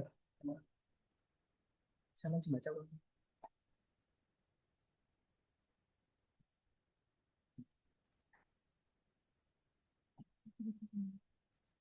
Baik, di sini ada yang bertanya dengan akun atas nama Queen. 3 pertanyaan. Yang pertama, menggunakan tandu jadi atau tandu tongkat. Kemudian pertanyaan kedua, bahasa yang digunakan dalam video bebas atau harus bahasa Indonesia formal? Dan pertanyaan ketiga dari Queen, apakah di dalam video wajib menampilkan nama anggota dan asal pangkalan di awal durasi atau cukup tertulis di deskripsi pengumpulan saja agar tidak memotong durasi 5 menit? Baik, untuk Queen, kita tampung terlebih dahulu pertanyaannya. Mungkin dari teman-teman ada yang ingin bertanya lagi?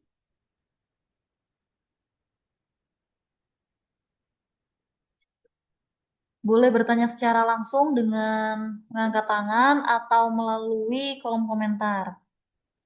Nanti kita bantu bacakan.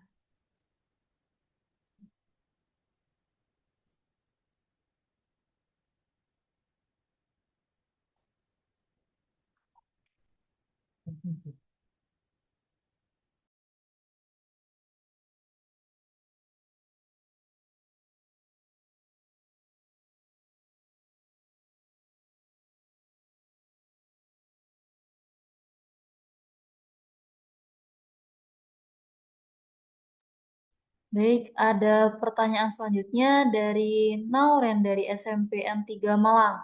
Apakah boleh jika di dalam video ada orang sebagai peran tambahan agar video tersebut terlihat menarik? Baik, kita tampung pertanyaan tersebut. Selanjutnya pertanyaan terakhir, mungkin dari teman-teman ada yang ingin bertanya lagi?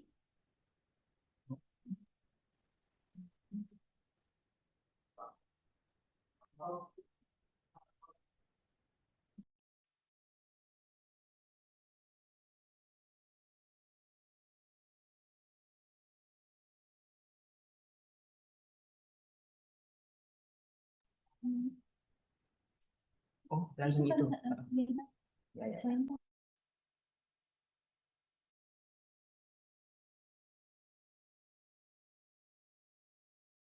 Atau ditampilkan di sini. Baik, dari Aswadah SMA Hasanuddin Wajak, apakah diperbolehkan menggunakan dubbing dalam pembuatan video?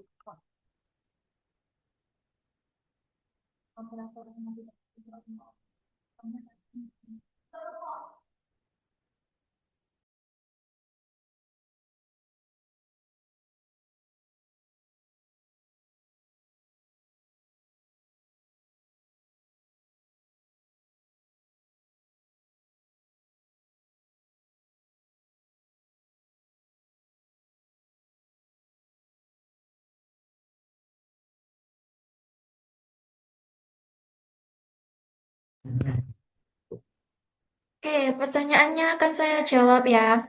Yang pertama, yaitu pertanyaannya, nah, menggunakan tandu jadi atau tandu tongkat. Sebelumnya tadi sudah saya jelaskan, untuk tandu diwajibkan menggunakan tandu tongkat dan tali pramuka yang sudah jadi. Untuk tandu dibuatnya sebelum tag video. Lalu pertanyaan kedua yaitu bahasa yang digunakan dalam video bebas atau harus bahasa Indonesia formal. Untuk bahasa yang digunakan di dalam video itu ya menggunakan bahasa Indonesia yang formal ya kakak-kakak, agar mudah dalam penilaian. Selanjutnya yaitu pertanyaan ketiga, apakah di dalam video wajib menampilkan nama anggota dan asal pangkalan di awal durasi atau cukup ditulis di deskripsi? Nah, untuk itu cukup dituliskan di deskripsi saja ya, tidak perlu ditampilkan di video agar tidak memotong durasinya kakak-kakak. Selanjutnya pertanyaannya yaitu apakah boleh jika di dalam video ada orang sebagai peran tambahan agar video tersebut terlihat menarik? Tidak diperkenankan ya kakak-kakak, cukup 5 orang saja dan salah satu dari 5 orang itu menjadi korbannya. Selanjutnya yaitu apakah diperbolehkan menggunakan dubbing dalam pembuatan video? Tidak diperkenankan untuk dubbing dalam pembuatan video, jadi harus suara aslinya. Selanjutnya, ceritanya apa harus sesuai soalnya, Kak? Ya, betul. Karena kalau tidak sesuai atau tidak sama di setiap tim, nanti akan kesulitan untuk penilaian di sistem penilaiannya dan juri menjadi tidak objektif dalam penilaian. Selanjutnya, ya. Baik, kami akan membuka sesi tanya jawab kedua yang berjumlahkan sama 5 pertanyaan. Baik, mari kakak-kakak. Sampai mana tadi?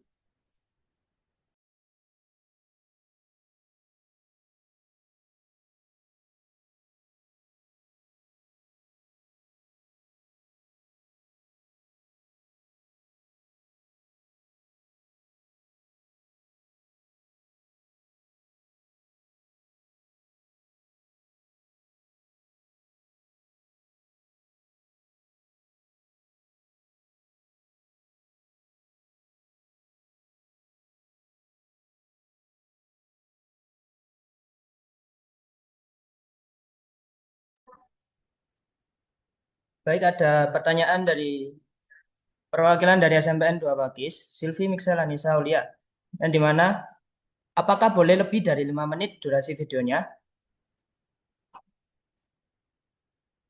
Selanjutnya yaitu Nilam Okta Mulia dari SMPN 2 Pakis. Pertanyaannya yaitu, alur ceritanya boleh dirubah? Dan apakah boleh pakai beda darurat? Selanjutnya pertanyaan dari Match Stars. Apakah tema video yang digigit ular tidak jadi diganti heat stroke dan dislokasi? Selanjutnya yaitu pertanyaan dari Wonderland. Kak, apakah memakai tongkat tidak berbahaya, ditakutkan patah? Baik, untuk sesi kedua akan berakhir di Wonderland, yaitu apakah memakai tongkat tidak berbahaya, ditakutkan patah? Baik, untuk sesi kedua akan kami jawab terlebih dahulu. Silakan untuk Kak Sania.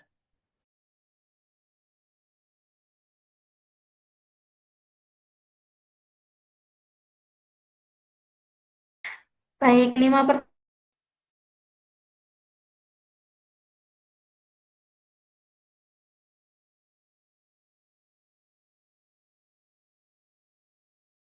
tim itu tidak sesuai, soalnya tidak. Jadi kita samaratakan, soalnya hanya satu, tapi untuk penilaiannya itu sesuai dengan tingkat kreativitasnya setiap tim. Seperti itu. Selanjutnya, apakah boleh lebih dari 5 menit durasi videonya? Sudah saya jelaskan di awal tadi, bahwa kalau lebih dari 5 menit akan mendapatkan pengurangan poin. Setiap 1 detiknya yaitu 1 poin. Jika lebihnya itu 16 detik, maka pengurangan poin cuma 16 poin. Seperti itu. Selanjutnya, alur ceritanya boleh dirubah, Kak. Alur ceritanya boleh dirubah, asalkan studi kasusnya masih sama. Seperti itu.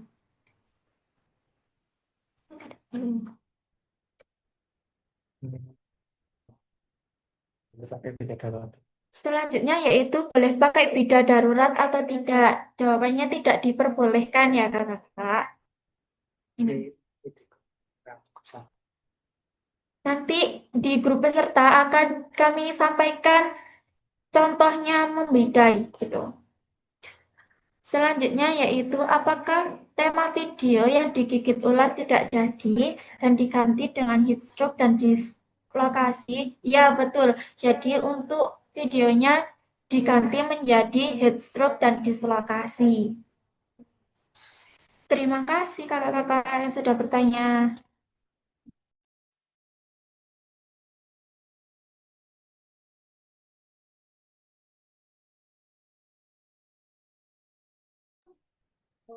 Baik, selanjutnya kami akan membuka sesi tanya jawab yang ketiga.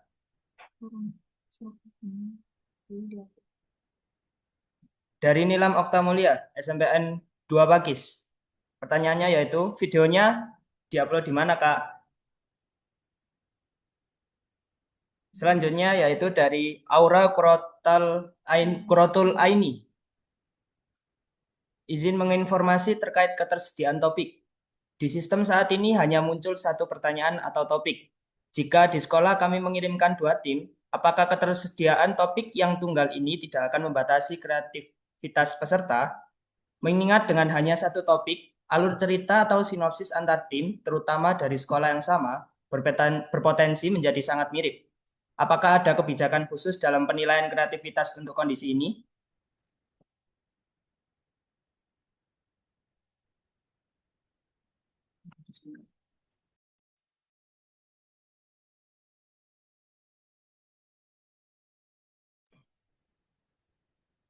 Baik, pertanyaan dari Nilam Oktamulia dari SMPN 2 Pakis.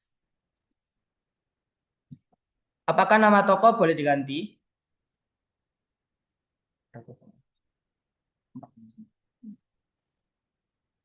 Selanjutnya pertanyaan dari Queen.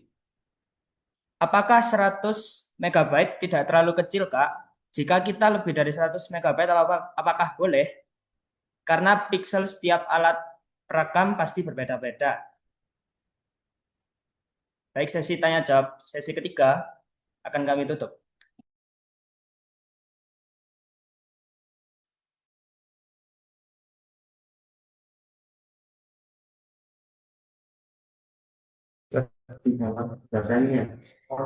Baik, akan saya jawab lagi pertanyaannya dari kakak-kakak ya.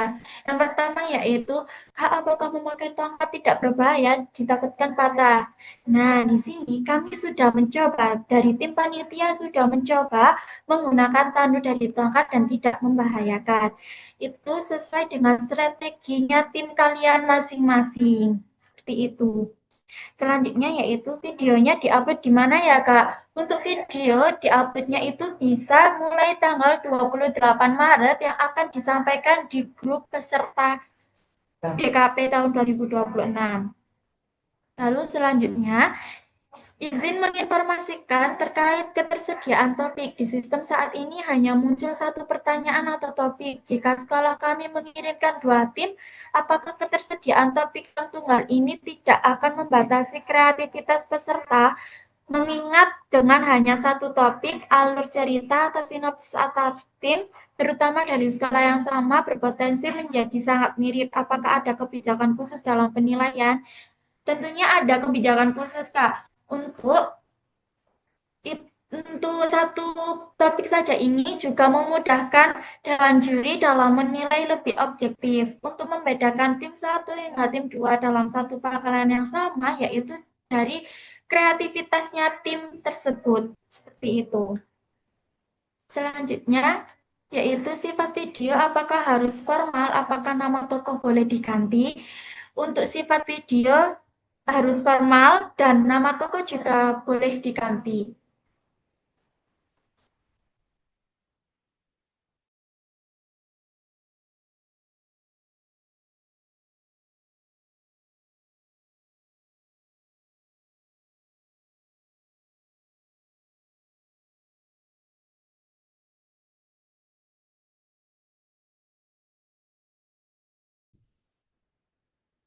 Pertanyaan selanjutnya yaitu, apakah 100 MB tidak terlalu kecil Kak? Jika kita lebih dari 100 MB, apakah boleh? Karena piksel setiap alat perekam pasti berbeda-beda Kak.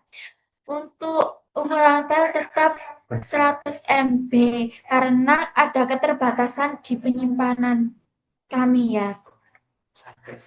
Untuk saran dari tim panitia yaitu menggunakan kamera HP saja, tidak apa. Baik, sesi tanya jawab ketiga telah usai beserta jawabannya. Sekarang kami membuka sesi tanya jawab yang keempat. Dipersilakan untuk kakak-kakak yang ingin bertanya.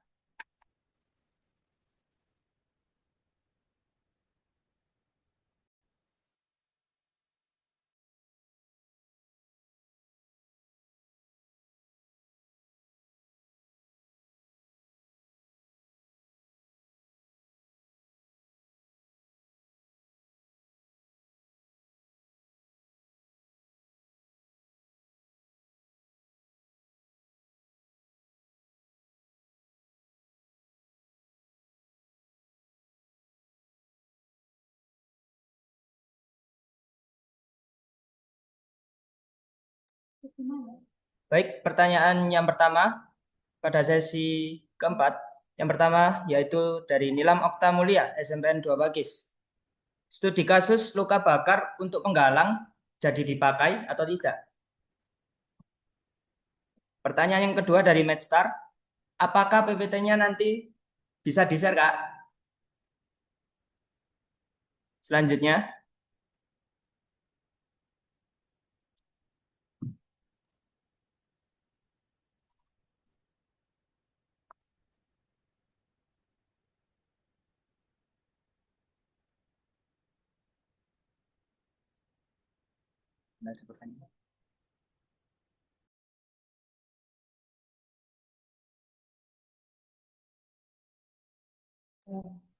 Pertanyaan selanjutnya dari Queen. Mohon maaf Kak, walaupun pakai HP, kita pernah lomba video durasi 5 menit, ukurannya sudah besar Kak. Jika kita memaksa 100 MB, kualitas video tidak maksimal, mengingat ada penilaian tentang video juga. Baik, kita tampung terlebih dahulu pertanyaannya. Mungkin dari teman-teman ada pertanyaan lain yang ingin ditanyakan, boleh disampaikan secara langsung atau melalui kolom komentar juga. Apabila teman-teman mau menyampaikan secara langsung, mungkin mau bertanya langsung tatap muka dengan kita, teman-teman panitia, boleh langsung angkat tangan saja. Jangan lupa nyalakan mikrofon, lalu nyalakan kamera, dan sebutkan nama serta asal sekolahnya.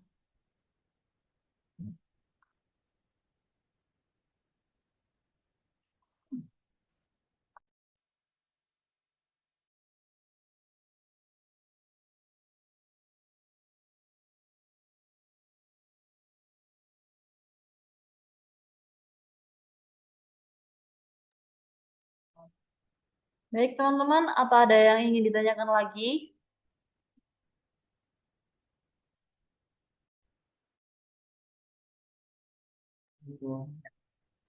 Pertanyaan dari akun Euro RV. Untuk penegak materinya kan heat stroke dan dislokasi. Itu heat stroke sendiri atau dislokasi sendiri? Misal sendiri untuk soal dislokasi mana ya, Kak?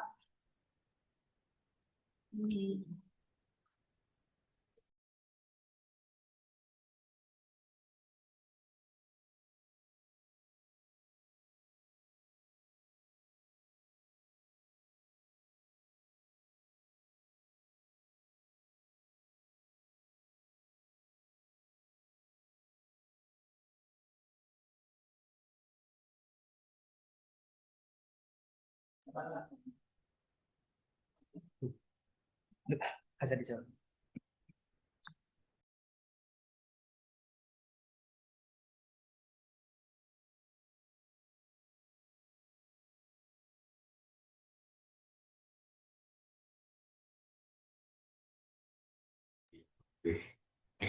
Baik, akan saya jawab 5 pertanyaan lagi ya. Yang pertama yaitu studi kasus luka bakar untuk penghalang apakah jadi dipakai? Tidak jadi dipakai ya, Kak. Untuk studi kasusnya harus sesuai dengan PPT yang saat ini digunakan untuk technical meeting. Nah, saat ini sudah atas saran Dewan Juri. Seperti itu.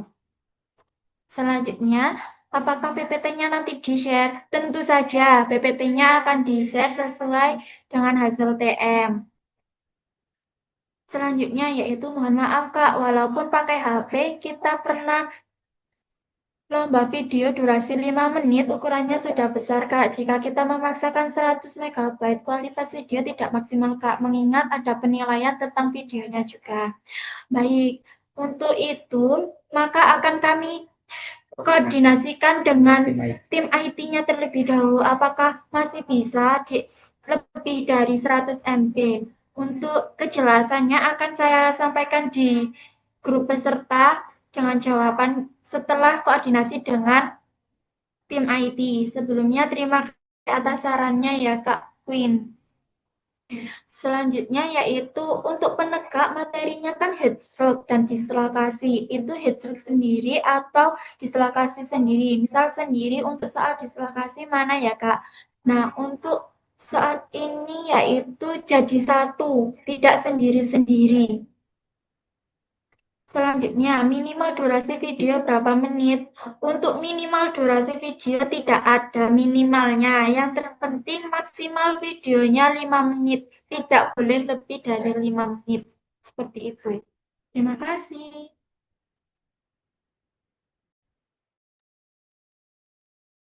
Baik, selanjutnya kami akan membuka sesi tanya jawab yang kelima untuk 5 pertanyaan selanjutnya. Baik, silakan kakak-kakak bisa bertanya melalui komentar dan juga melalui on cam dan on mic.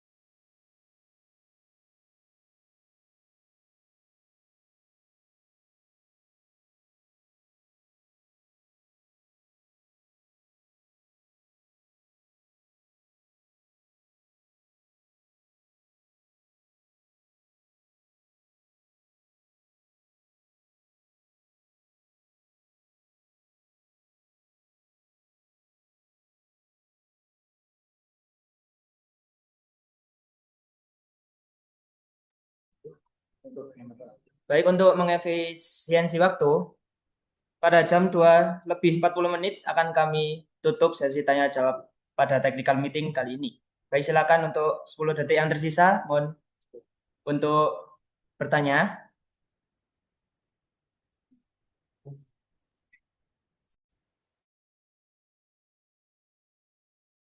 Oke, baik. Teman-teman, di kolom komentar bisa dibuka masing-masing. Itu ada salah satu link presensi. Boleh diisi buat teman-teman yang hari ini hadir.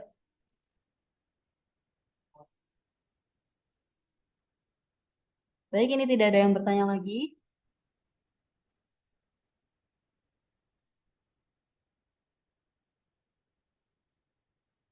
Baik, karena waktu sudah menunjukkan pada pukul 2 lebih 40 menit, sesi tanya jawab akan berakhir pada sesi keempat.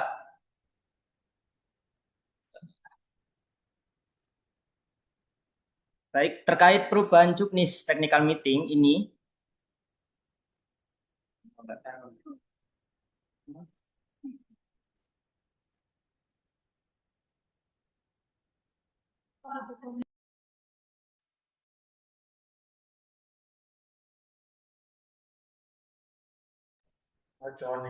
Oke, baik sebentar. Sebelum kita menuju ke sesi selanjutnya, ada satu, oke, ada pertanyaan lagi dari teman-teman ini yang baru bertanya. Kalau dikumpulkan terlambat, apakah akan didiskualifikasi? Lalu untuk jam maksimal pengumpulan jam berapa ya, Kak? Baik, kepada teman-teman, kita tampung terlebih dahulu.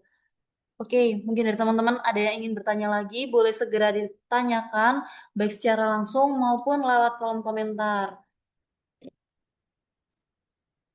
Sekali lagi, untuk pertanyaan yang telah ditanyakan sebelumnya, akan kita skip atau akan kita lewati karena pertanyaan tersebut sudah terjawab di sesi yang sebelumnya. Kak, izin bertanya, untuk TM ini apakah mendapat sertifikat, Kak? Lalu, apakah ada larangan untuk mengedit video penanganan? Oke, apakah ada larangan untuk mengedit video penanganan dilakukan oleh orang lain dan bukan peserta? Oke.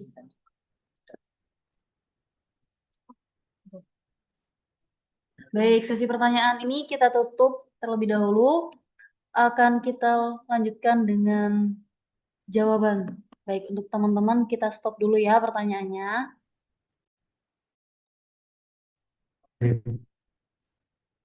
Baik, pertanyaannya akan saya jawab ya. Yang pertama yaitu kalau dikumpulkan telat, apakah didis? Boleh dikumpulkan, tetapi tidak akan dinilai oleh dewan juri seperti itu. Untuk jam maksimal pengumpulan jam berapa ya Kak? Pada pukul 24.00. Jadi jam 12 malam akan langsung ditutup linknya. Selanjutnya yaitu apakah ada larangan untuk mengedit video penanganan dilakukan oleh orang lain dan bukan peserta? Untuk yang mengedit video boleh orang lain, diperbolehkan orang lain dan nggak harus peserta yang mengedit seperti itu. Selanjutnya, Kak, izin bertanya untuk TM ini apakah mendapatkan sertifikat, Kak? Ya, betul. TM ini akan mendapatkan sertifikat jika Kakak mengisi daftar hadir yang sudah dikirim linknya dengan penulisan nama lengkap dan dengan benar. Seperti itu, Kakak. Jadi, mohon untuk mengisi link kehadiran agar bisa dapat sertifikatnya. Seperti itu. Terima kasih. baik, terima kasih Kak Sania. Kami akan membuka sesi tanya. Dikarenakan kita juga mengefisiensi waktu, untuk sesi tanya jawab akan kami akhiri. Terkait perubahan juknis technical meeting ini dan hasil tanya jawab akan kami share di YouTube dan di Linktree Saka Bakti Usada Kuaran Lawang. Baik, mohon izin untuk kakak-kakak bisa on cam terlebih dahulu untuk dokumentasi pada technical meeting pada hari ini.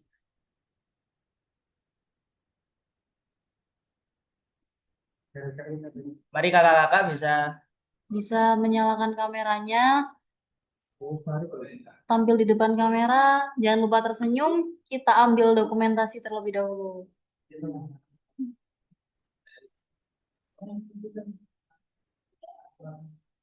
Baik, kita tunggu teman-teman lain yang belum on cam ya. Sebentar Kak, sebentar Kak. Oke, boleh dipersiapkan dulu. Sebentar ya lagi persiapan.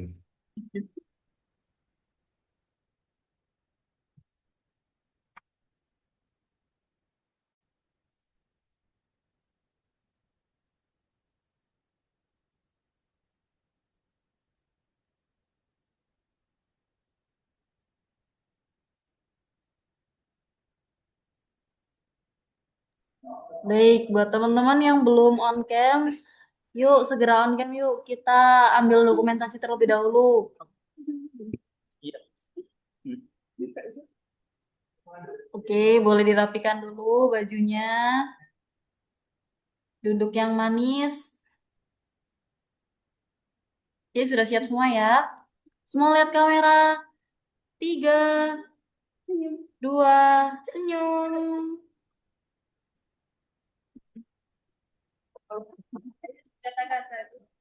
Oke, sekali lagi. Sekali lagi ya. Oke, baik. Sekali lagi. Semuanya lihat ke kamera. 3, 2.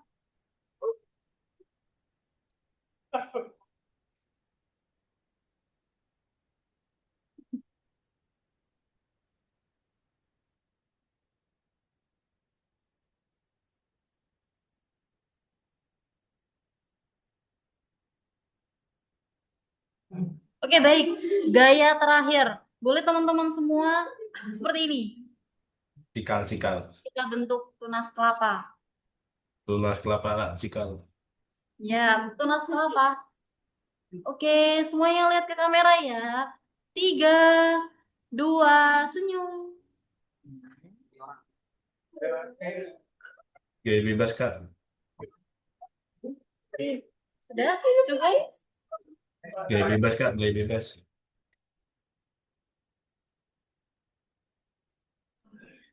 Oke, baik buat teman-teman jangan lupa sekali lagi kita ingatkan untuk mengisi daftar kehadiran yang sudah kita bagikan di kolom komentar ya teman-teman. Jangan sampai terlewatkan, oke?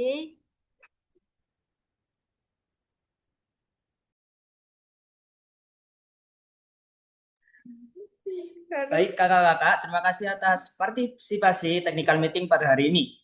Apabila kami dari panitia ada perkataan yang kurang berkenan di hati, mohon maaf sebesar-besarnya. Terima kasih kakak-kakak. Wassalamualaikum warahmatullahi wabarakatuh. Salam pramuka.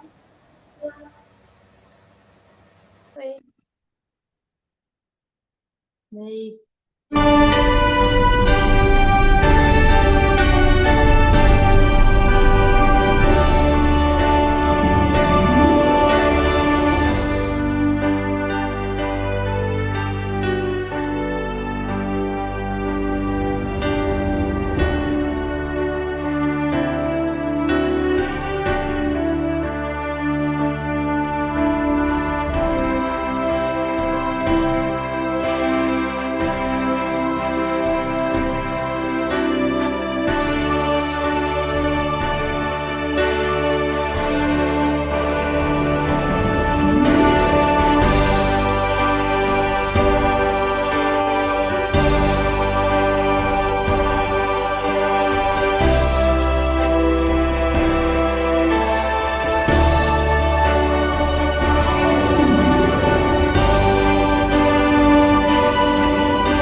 Baik, kepada teman-teman diperkenalkan